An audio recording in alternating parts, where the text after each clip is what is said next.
Hello, welcome to Nate Flicks. I am Nate. You are you. I've not done a Blu-ray haul video in a while, but I have added some new titles to the collection. These are some of my all-time favorites in here, and then a couple new movies from 2021.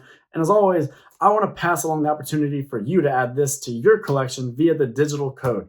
Most of these movies came with a digital code. And of course, I don't need to hoard those codes when I have the physical copies. So might as well make them fair game for you guys. If you would like one of these movies, all you have to do is be a subscriber and then comment which of the titles you would like to be entered for. You can enter for more than one movie if you would like, and this is completely fair. As long as you are subscribed, I will write your name down under the title you are entered for, and I'll drop your name in this Jason Voorhees mask wearing jack-o'-lantern, and I will pick at random and be like, oh, John Doe won. I'll comment on your comment and be like, hey, John Doe, congratulations. You are getting A Quiet Place Part 2. Yes, that is the first film we're going to talk about here today. I had a really good time with this one. When I do my end of year list about the best horror movies of 2021, I think you can expect to see this in the top half. It's a very, very solid film. It added a few new characters that we can get on board with and really root for. And that opening sequence in the town is just action-packed. There's also some nice little tense moments, but the way they captured these creatures in broad daylight and just showed off their effects and just let everything go haywire, that was amazing. That had me gripping my theater seat and had me wanting to pump my fist all at the same time. Really damn good sequel, and I can't wait for the third film. Emily Blunt has already kind of let the cat out of the bag that this will be, in fact, a trilogy, and I can't wait to see how they wrap things up. If you want to know some awesome ideas, if I don't say so myself, for what should be in A Quiet Place 3, I actually have a video on that subject. I'll go ahead and put it down in the description. The next pickup is Don't Breathe 2, and this is a movie that a lot of people didn't really seem to love, and I understand that it may have been a hard pill to swallow, that the blind man is kind of like a hero in this. And after you've seen the first movie with the turkey baster and all this and all that, I can understand if that is insulting or offensive to you. But I don't think he actually is a hero. Like, yes, we want him to prevail over this group of bad guys, but we don't want him to win out completely. We just want him to be able to save this young girl whose life is at stake. And that is the means to the end. And I think by the end, they do it perfectly. They give this character a proper arc and see him for what he is. This is a man who believes himself to be above any sort of redemption or salvation. He's not asking for your forgiveness. He's just trying to make the most of his final moments on earth and to protect a young girl. I think we can all get behind that. I think that's as good as you could have done with this character and with this premise. And this movie is great about looking at every scenario and just compounding the peril and the drama and the danger. It's like, oh, well, this could be bad. This would be an intense situation. Yeah, it is. But what if we also threw in this element and this element, and then we mixed in these ingredients? What would happen then? Well, you'd get one awesome, badass scene, and this movie is full of sequences like that. So let me know if you would like Don't Breathe 2. Next up is a movie I actually haven't seen yet, The Night House, but I keep hearing wonderful things about this movie, and it was available for really cheap at Target the other day. So I picked this up, and I'm going to be checking it out in the next couple days, because if it is great, then I can put it on my top 10 list of the year, and I hope it is, because I'm not very happy with that list right now. I think there are a few movies on there just a little too weak to make a top 10 list of the year. Horror in 2021 has probably been like a B minus for me. It's not been terrible, but it's been solid and not spectacular. So hopefully that's exactly what The Night House is going to give me.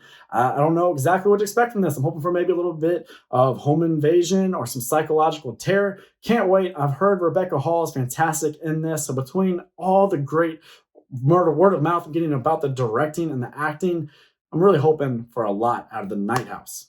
Moving on, and we have Scream 1, Scream 2, Scream 3, Scream 4. And right up front, I want to apologize. This Scream 4 copy, it does come with a digital code, but this is an old print I got off of Amazon, and so the digital code expired back in 2012, so you can't really enter for that one. But if you wanted the other Scream 3 movies, just let me know. And what more can I say about this franchise? If you've ever watched one of my videos, then you likely know I'm a huge fan of Ghostface, of Wes Craven, of Neve Campbell, of this franchise. I think Sidney Prescott is the best final girl of all time, and I think the first Scream movie is very likely my favorite horror movie of all time. I love that meta deconstruction of the horror genre. I'm so thankful to this film for rejuvenating horror in the 90s and really stoking the fires of my passion as a young kid and somebody who's going to eventually just latch onto the horror genre and watch so many films. It all kind of started with movies like Scream. And for my money, that opening sequence with Drew Barrymore is one of the best openers to not just any horror film, but any movie anywhere. That gets your buy-in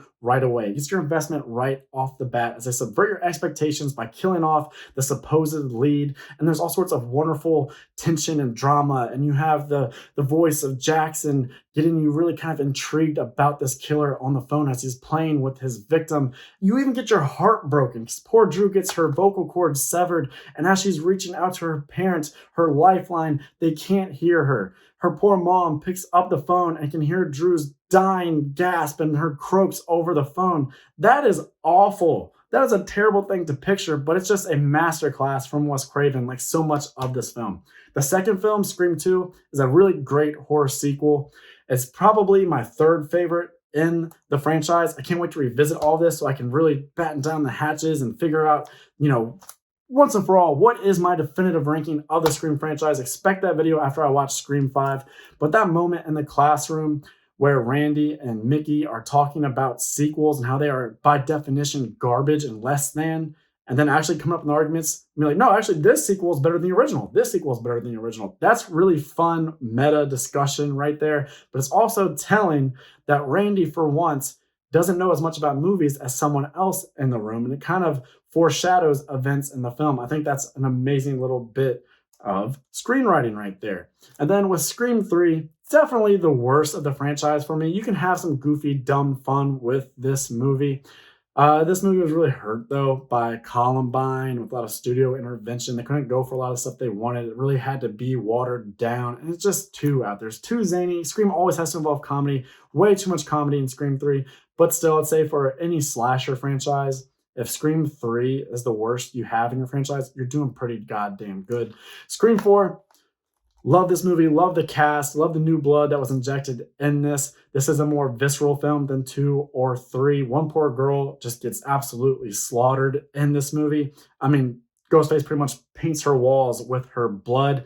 This is a really good nonstop movie that goes for like seemingly 4 or 5 twists in its final act, but it doesn't ever seem like too much to me. I really enjoy Scream 4, so let me know if you want any of these Scream films. All right, next is the Predator franchise. Not Alien vs. Predator or Alien vs. Predator Requiem, just Predator, Predator 2, Predators, and The Predator. We should probably do better on titles in this franchise. I'm really excited for the next Predator movie that I believe is coming out next year. I cannot wait for that. I think they have a nice little concept for that movie. I'm going to hope it's going to be better than The Predator, which I was very excited for and was heavily anticipating, but was really let down by because they do weird crap in that movie. There was a lot of studio intervention and really hampered things. You have stuff in the story about this autistic child actually representing the next step in human evolution. The big bad, as far as humans are concerned, gets his head blown off, but it happens so quickly and is so poorly edited that you're not actually sure that you just saw him die, or if you just saw some random goon die, which is, of course, is not great filmmaking. I don't know why we're working reverse, but we are here. Predators, a little bit overly maligned, if you ask me. I think it's a solid entry. We get to see the hunting grounds the Yucha creatures use, and that's fascinating. You have this eccentric little ensemble of characters that are fun to follow. Adrian Brody's not bad in the lead role, but they didn't do him any favors by making him just regurgitate all of the lines that Arnie used as Dutch in the first movie. Then you're set up a situation where you have to directly compare the two. And of course, this is going to pale in comparison to the first one, which is a classic. Predator 2, it's always a lot of fun to root for Glover. I mean, that's just a guy you love. I mean, that's Murtaugh, for goodness sakes. And you get this nice little cityscape. It's cool to see the predator species running through an urban setting. This movie is just kind of gonzo batshit crazy at times with this like cocaine-fueled shootout. And then the movie ends with one of the best Easter eggs of all time when we see that the predators have a xenomorph skull in their collection. That'll get you excited if you're a fan of the Alien franchise. And then, of course, the first one, Predator. That movie meant so much to my childhood. When I first started this channel, I actually had a Predator poster on my wall because I was like, well, what type of movies do I want to reference all the time with my wall? And Predator was on the short list. That tells you how I feel about this movie and about this franchise. One of the best creature designs of all time, one of the best extraterrestrial designs of all time, very imaginative, and it just leaps off the screen. It grabs you, it grabs your attention. It really makes your imagination wonder for all the possibilities they could do with this creature. And when you put it across from Arnold Schwarzenegger in the 80s, with John McTiernan at the helm, that's just blockbuster magic right there. And this is just the most manly, testosterone tripping film of all time. And boy, do I love that. And lastly, the Alien franchise. And this is a franchise that I both love and don't know enough about all at the same time. I've seen Alien versus Predator, saw that as a kid. That was actually the first movie I saw from this franchise, which is probably some sort of sacrilege. But I've seen Alien, and it's an all time favorite. It's in my top 25 movies of all time. I don't think it gets better than that when it comes to sci fi, really. And again, we talked about creature design with the Predator. How do you outdo the creature design of the xenomorph? Who comes up with that stuff?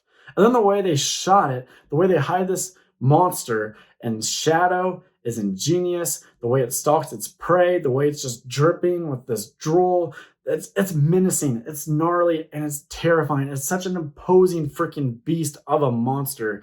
And I love this movie. This is also a kind of contemplative, intelligent movie. You have Sigourney Weaver as Ripley. I mentioned Sidney Prescott earlier. If Sidney is my favorite final girl of all time, Ripley might be the silver medal recipient. She might be number two. Really, what more can you say about Alien? It's a classic for very, very obvious and very, very great reasons. Aliens, one of the best action movies of all time. Leave it to James Cameron to go, I see you're kind of slow burn, ponderous movie in space. And I say, let's make it a non-stop, high octane, action packed war movie. And that's exactly what they did. You get way more xenomorphs, way more violence, way more action. And I know so many people who say this is their favorite in the series. And I guess I can get that. I lean towards Alien, but damn, is it hard to do better than Aliens. And way to come out of the gate for this franchise. Those first two entries are all-time greats in movie history. Alien 3, never seen it. I've never heard one good word about this. And I hate to say that because I love David Fincher, but this is widely considered his worst movie, and it's not necessarily his fault. It was his first movie, and so he was kind of restrained. And anything the studio wanted to do, they kind of got to do, and they got to impose on him, and they meddled, and they meddled, and they meddled. If you know the backstory of this movie, you know it never had a prayer. It never had a chance, and most people hate it for what it was. But that being said, this coming year, I will definitely be checking it out. I think I'm going to watch all these movies and review them and then rank them. So I can't wait to finally see for myself Alien 3 to make my own determinations about it. And I'm not going to just let word of mouth decide what I feel about it. I'll go in with an open mind, open eyes, and then at that time, I'll let you know what I think of Alien 3.